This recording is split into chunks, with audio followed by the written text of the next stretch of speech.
O livro da revelação de Jesus. O autor desse livro, cujo nome original não é Revelações, é nomeado no começo. Foi escrito por João, que poderia se referir ao discípulo amado que escreveu o Evangelho e as cartas de João, ou poderiam ser um João diferente, um profeta judaico messiânico que viajou e ensinou na igreja primitiva. Seja qual for o João, ele deixa claro no parágrafo de abertura que tipo de livro ele escreveu. Ele chama isso de revelação, ou apocalipse. A palavra grega é apocalipsis, e se refere a um tipo de literatura muito conhecida dos leitores de João, proveniente de escrituras hebraicas e de outros textos judaicos populares. Apocalipse relata os sonhos e visões simbólicas de um profeta que revelam a perspectiva celestial de Deus sobre a história e os eventos atuais, de modo que o presente pudesse ser visto à luz do resultado final da história. E João diz que esse Apocalipse é uma profecia, o que significa que é uma palavra de Deus falada através de um profeta ao povo de Deus, geralmente para avisá-los ou confortá-los em tempos de crise. Ao chamar esse livro de profecia, João diz que é a tradição dos profetas bíblicos e leva sua mensagem ao clímax. E essa profecia apocalíptica foi enviada para pessoas reais que João conhecia. O livro começa e termina como uma carta circular que foi enviada para 7 igrejas na antiga província romana da Ásia. Agora, 7 é um número significativo para João. É um símbolo de plenitude baseado no ciclo de 7 dias sabáticos no Antigo Testamento. E João envolveu o número 7 em cada parte desse livro. Agora, com essa abertura, João nos deu uma orientação clara sobre como ele quer que entendamos esse livro. Apocalipses judaicos eram comunicados através de imagens e números simbólicos. Não é um código secreto que prevê o fim do mundo. Em vez disso, João usa constantemente esses símbolos que são extraídos do Antigo Testamento e espera que seus leitores saibam o que os símbolos significam ao procurar os textos que ele está aludindo. Além disso, o fato de ser uma carta significa que João está realmente abordando as situações dessas igrejas no primeiro século.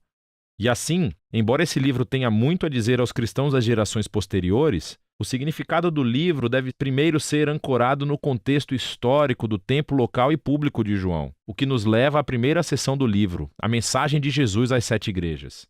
João estava exilado na ilha de Patmos e ele teve uma visão do Jesus ressuscitado sendo exaltado como Rei do mundo. E ele estava em pé, entre 7 luzes acesas. E João disse que isso é um símbolo das 7 igrejas na Ásia Menor que foram adaptadas do livro do profeta Zacarias. E Jesus começa a abordar os problemas específicos que cada igreja enfrenta. Algumas estavam apáticas devido à riqueza e à afluência. Outras estavam se comprometendo. Seu povo ainda estava comendo refeições de rituais a outros deuses e dormindo em templos pagãos. Mas outros entre as igrejas permaneceram fiéis a Jesus e estavam sofrendo perseguição e até violência.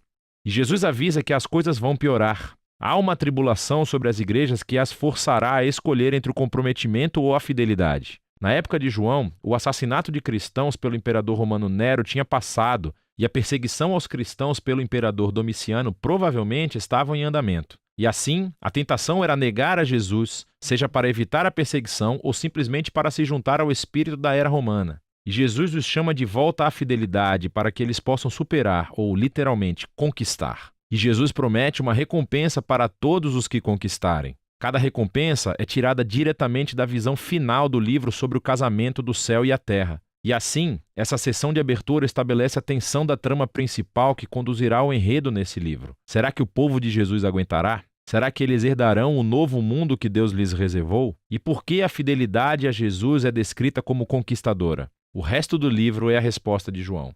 Depois disso, João tem uma visão da sala celestial do trono de Deus e a descreve com imagens tiradas de muitos profetas do Antigo Testamento. Deus possui criaturas e anciãos ao seu redor que representam toda a criação e as nações humanas. E eles estão dando honra e fidelidade ao único Criador verdadeiro de Deus, que é Santo, Santo, Santo. Na mão de Deus está um pergaminho fechado com 7 selos de cera.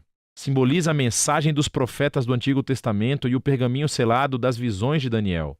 Estes são todos sobre como o reino de Deus existirá aqui na terra completamente como no céu. Mas acontece que ninguém é capaz de abrir o pergaminho, até que João ouve sobre alguém que pode. É o leão da tribo de Judá e da raiz de Davi. Ele pode abri-lo. Estas são descrições clássicas do Antigo Testamento do rei messiânico, que traria o reino de Deus através da conquista militar. Agora, isso é o que João ouve. Mas o que ele vê não é um rei leão agressivo, mas sim um cordeiro sacrificado e sangrento que está vivo, parado ali, pronto para abrir o pergaminho. Agora, esse símbolo de Jesus como cordeiro morto Isso é crucialmente importante para a compreensão do livro. João está dizendo que a promessa do Antigo Testamento do futuro reino vitorioso de Deus foi inaugurada através do Messias crucificado. Jesus venceu os seus inimigos, morrendo por eles, como o verdadeiro Cordeiro da Páscoa, para que pudessem se redimir. Por causa da ressurreição, a morte de Jesus na cruz não foi uma derrota, mas sim a sua entronização. Foi a maneira como ele conquistou o mal. E assim, essa visão conclui com o Cordeiro ao lado do que está sentado no trono.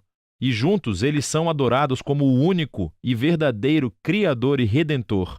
E o Cordeiro morto começa a abrir o pergaminho. É um símbolo da sua autoridade divina para guiar a história até a sua conclusão. O que nos leva à próxima seção do livro, os 3 ciclos dos 7. 7 selos, 7 trombetas e 7 taças. E cada ciclo relata o reino e a justiça de Deus vindo aqui na terra como no céu.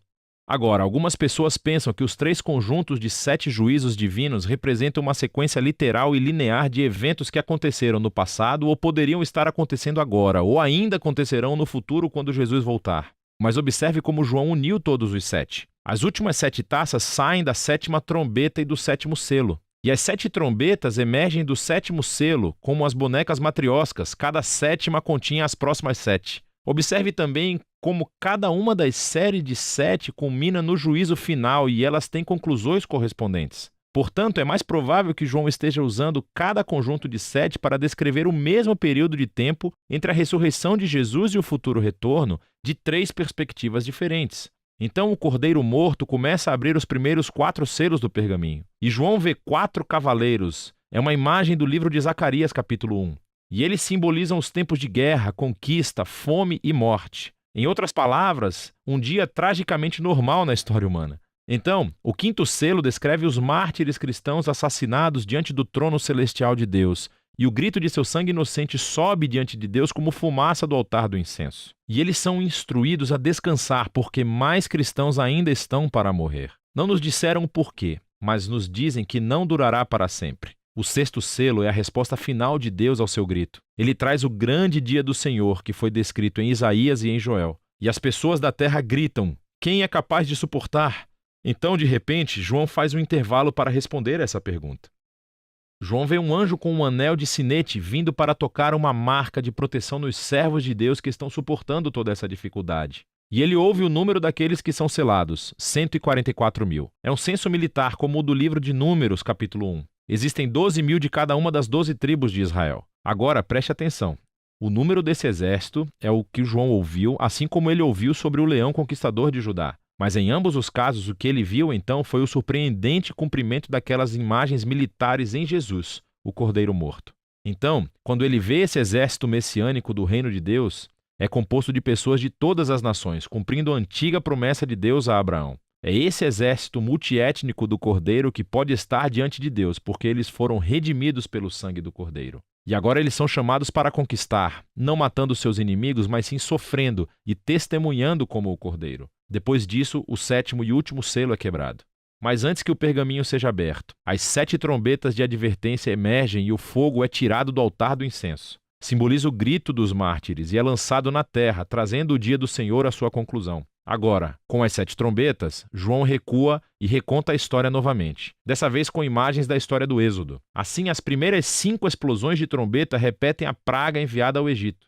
Então a 6ª trombeta solta os 4 cavaleiros que vieram dos primeiros 4 selos. Mas então, João nos diz que, apesar de todas essas pragas, as nações não se arrependeram, assim como o faraó não fez na história do Êxodo. Assim, parece que o julgamento de Deus não fará com que as pessoas se arrependam antecipadamente. Então João pausa a ação novamente com outro intervalo.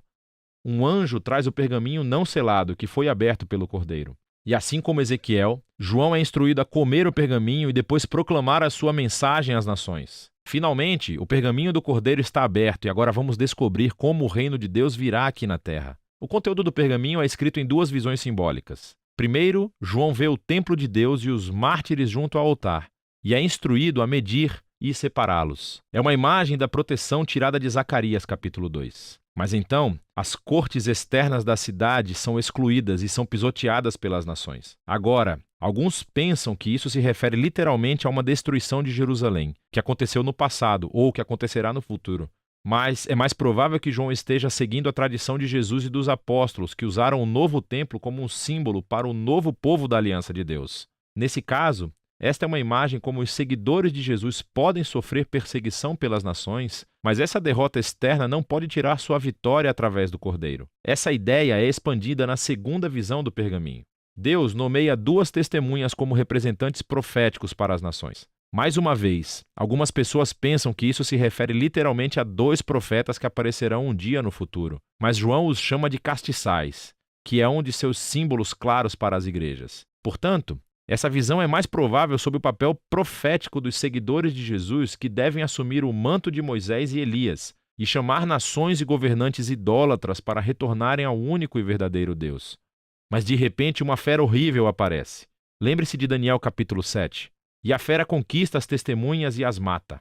Mas então, Deus as traz de volta à vida e vindica as testemunhas diante de seus perseguidores. E o resultado final é que muitos entre as nações finalmente se arrependem e dão glória ao Deus Criador no dia do Senhor. Agora, pare. Pense nas histórias até agora. As advertências de Deus através dos selos e através das trombetas não geraram arrependimento entre as nações, assim como as pragas do Êxodo apenas endureceram o coração do faraó. Mas o Cordeiro conquistou seus inimigos, amando-os, morrendo por eles. E agora, a mensagem do pergaminho do Cordeiro revela a missão de seu exército, a igreja. O reino de Deus será revelado quando a nação ver a igreja imitando o sacrifício amoroso do Cordeiro, não matando seus inimigos, mas sim morrendo por eles. É a misericórdia de Deus mostrada através dos seguidores de Jesus que levará as nações ao arrependimento. E essa afirmação surpreendente é a mensagem do pergaminho aberto que João colocou no centro exato de todo o livro. Depois disso, a última trombeta soa e as nações são abaladas quando o reino de Deus vem aqui na terra, como no céu. Então, agora sabemos como a igreja dará testemunho das nações e herdará a nova criação. Mas quem foi aquele animal terrível que travou guerra contra o povo de Deus e como se desenrolará toda a história? João nos dirá isso na segunda metade do livro de Apocalipse.